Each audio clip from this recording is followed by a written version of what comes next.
Meanwhile, controversial comments from John Brennan's past are now raising concerns about his commitment to the country's national security. Now, back in 2009, President Obama's nominee to head the CIA, who currently serves as the White House's top counterterror advisor, refused to admit that we are even fighting a war on terrorism. Watch this. We are not waging a war against terrorism because terrorism is about a tactic that will never be defeated any more than the tactic of war will. Rather, such thinking is a recipe for endless conflict. We are not at war against terror because terror is a state of mind. Good grief. That's not all. Just a few months later, he said this about jihad. Nor does President Obama see this challenge as a fight against jihadists. Describing terrorists in this way, using a legitimate term, jihad, which means to purify oneself or to wage a holy struggle for a moral goal, risks giving these murderers the religious legitimacy they desperately seek but in no way deserve. So with these comments and more, will the Senate really confirm a CIA director who calls jihad a legitimate tenet of Islam? Joining me now with some answers, Senators James Risch and Senator Mike Lee. Gentlemen, welcome to the program. Senator Mike Lee, jihad a legitimate tenet of Islam? We're not fighting a war on terrorism? He's going to be our next CIA director? These are hardly mainstream beliefs, Sean, and hardly something that we would come to expect of our nation's top intelligence officer. And so this is a very significant concern, and with good reason. All right. What do you think, Senator Risch? Well, you know, it's a little philosophical for me. I'd rather see somebody who's actually interested in killing terrorists and keeping them out of America and out of our way. All right, now we now have, I guess, the new Obama Miranda rights, which are, you know, you have the right to remain silent. Anything you say can be used against you. Oh, and Obama has the right to kill you. Let's go back and look at Brennan on waterboarding and compare it to where we now stand with this new memo on using drones to kill American citizens. Let's take a look. We all have seen how our fight against terrorists sometimes led us to stray from our ideals as a nation. Tactics such as waterboarding were not in keeping with our values as Americans.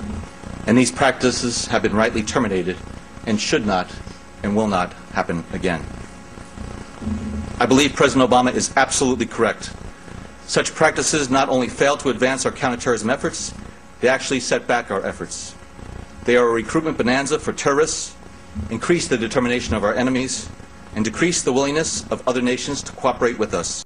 Would it be, Senator Lee, would it be a recruitment bonanza for terrorists and an increase in the determination of our enemies if you use drone strikes and kill people?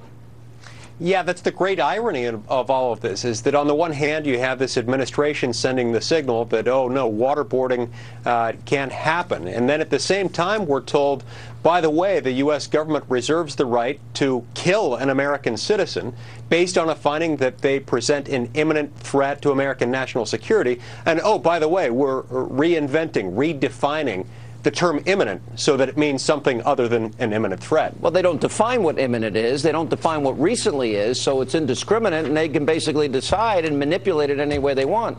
Senator Risch, what the White House is saying, that these drone strikes against American citizens without any real criteria is legal, ethical, and wise, but not waterboarding, which, by the way, we only used against 3 people. Well, you know, Sean, we're at the incipient stages of a new way of fighting war.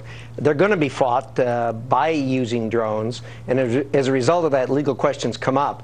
I think probably everyone gets very squeamish when you talk about somebody in the executive branch being able to put a United States citizen on a kill list. Having said that, sitting on the Intelligence Committee, we do review most of the strikes.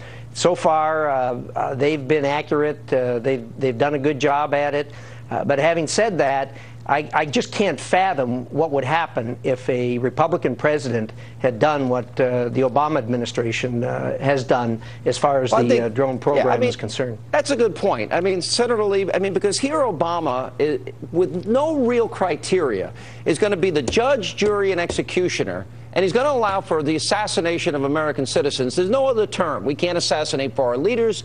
But these are the same people that complained bitterly and eviscerated George W. Bush. Now, my conclusion, Senator, is that all of these Democrats not only owe Bush an apology, but they have politicized war. I'm not against drone strikes, but we've got to have a criteria.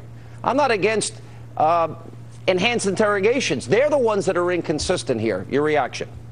Yes, well, you're exactly right. If the Fifth Amendment's due process clause means anything, it ought to mean that before the U.S. government can snuff out the life of an American citizen, there ought to be some definable standard against which that citizen is judged, against which that citizen will be determined to be an imminent threat against the U.S. government. Yeah. But this is a standardless determination as it's been laid out by this memorandum that's been leaked from the Department of Justice.